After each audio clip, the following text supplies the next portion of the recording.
అందరికీ నమస్కారం అండి. మనం మార్గశిర మాసంలో చేసుకునే లక్ష్మీ వారాలు 4 వారాలైతే పూర్తి చేసుకున్నాము. అయితే ఈ మార్గశిర మాసంలోని 4 గురువారాలని లక్ష్మీ గురువారాలుగా మనం పూజ అయితే చేసుకుంటాము. లక్ష్మీదేవి వ్రతాన్ని ఆచరించే వాళ్ళైతే మార్గశిర మాసంలోని 4 వారాలతో కలిపి పుష్యమాసంలో మొదటి గురువారం ఈ వ్రతాన్ని ఆచరిస్తూ ఉంటారు. ఇలా చేసేవాళ్ళు మొత్తం 5 వారాల్ని ఆచరిస్తారు. ఈ సంపదలిచ్చే 5 లక్ష్మీ వారాల పూజని నియమ నిష్ఠాలతో పూజించాలి. అయితే ఈ 5వ లక్ష్మీ గురువారం పుష్యమాసంలోని డిసెంబర్ 25వ తారీఖున గురువారం వచ్చిందండి. ఈరోజు సూర్యోదయాన్నే పంచమి తిథి ఉండడం చాలా విశేషం. అయితే అమ్మవారికి పంచమి తిథి అంటే చాలా ఇష్టం. అలాగే అమావాస్య, పౌర్ణమి, పంచమి తిథితో కలిసి వస్తే ప్రత్యేకంగా పూజను ఆచరిస్తూ ఉంటాము. కాబట్టి పంచమి తిథి 10 గంటల 40 నిమిషాల వరకు ఉంది. 24 బుధవారం 10 గంటల 51 నిమిషాలకు ప్రారంభమయ్యి 25 గురువారం 10 గంటల 40 నిమిషాలకు ముగుస్తుంది. పంచమి తిథి అంటే అమ్మవారికి ఇష్టం కాబట్టి పంచమి తిథిల్లోనే ఈ పూజను ఆచరించడానికి ప్రయత్నించండి. అయితే ఈ లక్ష్మీ గురువారాల పూజ చేసుకునే వాళ్ళు ఆ రోజు నియమనిష్టాలతో అమ్మను పూజించండి. మరియు ఇంటిని శుభ్రంగా ఉంచుకుని ఏ వ్రతాన్ని ఆచరించేటప్పుడైనా కొన్ని నియమాలైతే ఉంటాయి.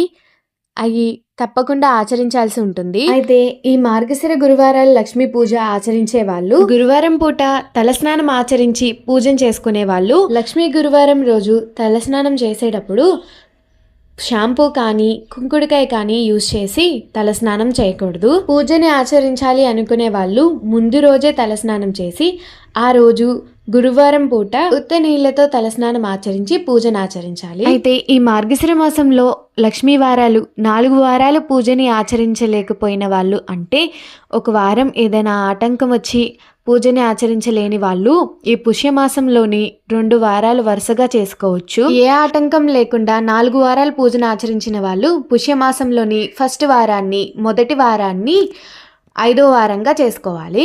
అయితే ఇక్కడ పూజని ఈ 4 మార్గశిర లక్ష్మీ వారాల పూజని మీరు పూజా మందిరంలోనే ఆచరిస్తే ఈ 5వ వారం కూడా అక్కడే ఆచరించాలనేం లేదు.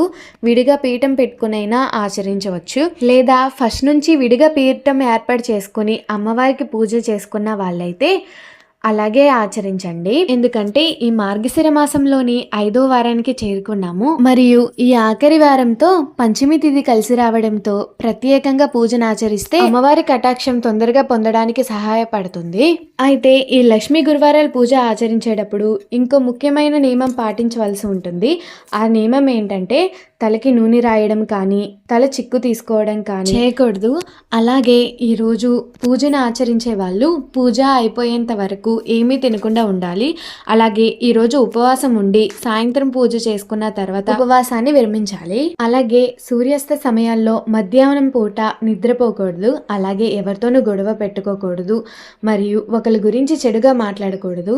మనం పూజని ఎంత బాగా చేసుకున్నా, ఎంత ఆర్భాటంగా చేసుకున్నా, ఎంత మంచిగా చేసుకున్నా ఒకరి గురించి చెడుగా మాట్లాడేసరికి మన పూజకి వచ్చే ఫలితాన్ని కోల్పోతాము. అయితే ఈ పూజని ఉదయం ఆచరించే వాళ్ళు పంచమి తిథి ఉన్న సమయంలో ఆచరించండి. మీకు ఏ కారణం చేతైనా ఉదయం పూట పూజను ఆచరించడం కుదరలేదు అనుకుంటే సాయంత్రం పూట 6 గంటల నుండి 8 గంటల లోపు పూజను ఆచరించండి. అయితే ఈ 5 వారాలు అమ్మకి ప్రత్యేకంగా 5 నైవేద్యాలను అయితే పెడుతూ ఉంటాము.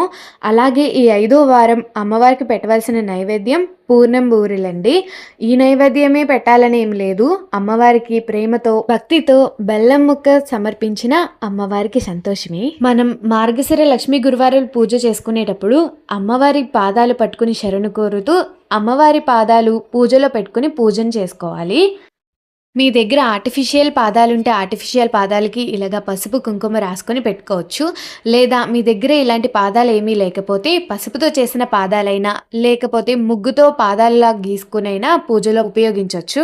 అలాగే మనం ఏ పూజను చేసుకున్నా, ఏ వ్రతాన్ని చేసుకున్నా ముందు గణపతికి పూజ చేసుకున్నాకే మనం పూజనైతే ఆచరించాలి. కాబట్టి ఇక్కడ విఘ్నేశ్వరుడి విగ్రహం నా దగ్గర చిన్న విగ్రహం అయితే ఉంది కాబట్టి విఘ్నేశ్వరుడి విగ్రహం అయితే పెట్టుకున్నాను నేను. అలా లేదు అనుకుంటే పసుపు గణపతినైనా చేసుకొని ఉపయోగించవచ్చు పూజకి. అలాగే ఇక్కడ ఈ ప్రత్యేకంగా కామాక్షి దీపం అయితే పెట్టుకోవాలి, లేదా మీ దగ్గర ఉన్న గజలక్ష్మి దీపమైనా లక్ష్మీ దీపమైనా ఉపయోగించవచ్చు. అమ్మవారు అలంకార ప్రియురాలు కాబట్టి అలంకరణ ఆ అమ్మకి ఇష్టం కాబట్టి అందంగా పూలమాలలతో మీ దగ్గరున్న ఆభరణాలతో అమ్మను అందంగా అలంకరించుకుని పూజను చేసుకోండి. అయితే ఈ పూజలో ఇది ధనుర్మాసం కాబట్టి అయ్యవారి ఫోటో కానీ లేదా అయ్యవారు అమ్మవారు కలిసున్న ఫోటో కానీ పెట్టుకోవచ్చు, లేదా మీ దగ్గర లేకపోతే లక్ష్మీదేవిదైనా పెట్టుకోవచ్చు. కానీ ఈ ధనుర్మాసంలో ఇద్దరు కలిసి ఉన్న ఫోటో కానీ విగ్రహం కానీ పెట్టుకుని పూజ చేస్తే మంచిది. అయితే ముందుగా విఘ్నేశ్వరుడి దగ్గర దీపం వెలిగించాలి. అయితే ముందుగా విఘ్నేశ్వరుడికి దీపం, ధూపం, నైవేద్యం, పుష్పం, అక్షింతలు సమర్పించి తర్వాత మన నిత్య పూజను ఆచరించాలి. ఇక్కడ విఘ్నేశ్వరుడికి నా పూజలో ఎటువంటి విఘ్నాలు పూజను ఆచరించాలని ఒక్కసారి నమస్కరించుకొని పూజను ఆచరించండి. విఘ్నేశ్వరుడి దగ్గర పూజ పూర్తి చేసుకున్న తర్వాత మనం అమ్మవారి దగ్గర పూజను ప్రారంభించాలి. అయితే అమ్మవారి దగ్గర దీపాన్ని వెలిగించుకున్న తర్వాత అమ్మవారికి రెడ్ కలర్ అంటే ఇష్టం కాబట్టి ఎరుపు రంగు పువ్వులతో అమ్మవారికి పూజను చేసుకోండి. అలాగే అమ్మవారికి ఎరుపు రంగు పుష్పాలన్నా, ఎరుపు రంగు వత్తులన్నా, ఎరుపు రంగు అక్షింతలన్నా చాలా ఇష్టం కాబట్టి వాటితోనే పూజను ఆచరించేలా ప్రయత్నించండి. అయితే ఈ వ్రతాన్ని ఆచరించిన తర్వాత ఇదే ఆఖరి వారం కాబట్టి ఉద్యాపన కూడా ఈరోజే ఇవ్వాలి మనము. అయితే ఈరోజు అమ్మవారికి తాంబూలం సమర్పించి ఈ తాంబూలాన్ని ఎవరైనా పెద్దవాళ్ళకి కానీ లేదా ముత్తైదువులకు కానీ లేదా మీ దగ్గర ఎవరు లేరు అనుకుంటే ఏదైనా గుడికి వెళ్ళి అక్కడ ఎవరైనా పెద్దవాళ్ళని చూసి వాళ్ళకి తాంబూలం ఇచ్చేసారండి. అయితే మనం గురువారం పూజను ఆచరిస్తాము. అయితే తర్వాత రోజు అంటే మరుసటి రోజు శుక్రవారం అయితే వచ్చింది. ఆ రోజు మనం పీఠాన్ని కదపం కాబట్టి ఈరోజు పూజ అంతా ముగించుకున్న తర్వాత పీఠాన్ని కదపండి. లేదు శుక్రవారం కూడా అమ్మవారి పూజ చేసుకుంటాము, ఇలాగే ఉంచుకుంటామంటే ఆ రోజు కూడా ఉంచుకొని శుక్రవారం కూడా ఉంచుకొని శనివారం అయితే పీఠాన్ని కదపండి. ఈ మార్గశిర మాసంలో వచ్చే లక్ష్మీ గురువారాలు వ్రతాన్ని ఆచరించే వాళ్ళు ఒక వ్రత కథ అయితే ఉంటుంది, లక్ష్మీ వారాల వ్రత కథ ఉంటుంది. ఆ వ్రత కథ చదువుకుని చేతిలో పుష్పము, ఒక కాయిన్ పట్టుకొని మంత్రపుష్పం అమ్మవారికి సమర్పించాలి. అలాగే మీ దగ్గర కాయిన్స్ కానీ లేదా అమ్మవారికి ప్రీతికరమైన మంగళకరమైన వస్తువులు ఉంటాయి కదా, వాటితో అమ్మవారికి అష్టోత్తరాలు చదువుకుంటూ వాటితో పూజను ఆచరించండి. మీరు 10 మందికి పెట్టుకోగలను అనుకుంటే ఎవరికైనా 3 కానీ 5 కానీ 9 కానీ అట్లా ఎవరికైనా భోజనం పెట్టి తాంబూలాలు ఇవ్వండి ఈ వ్రతం చేసుకున్న వాళ్ళు. లేదు అలా ఏం పెట్టలేను అనుకున్న వాళ్ళు అమ్మవారి దగ్గర పెట్టిన తాంబూలమైనా ఎవరైనా పిలిచి వాళ్ళకి ఇవ్వండి, లేదా గుడికి వెళ్ళి వాళ్ళకి తాంబూలం ఇచ్చేసి రండి.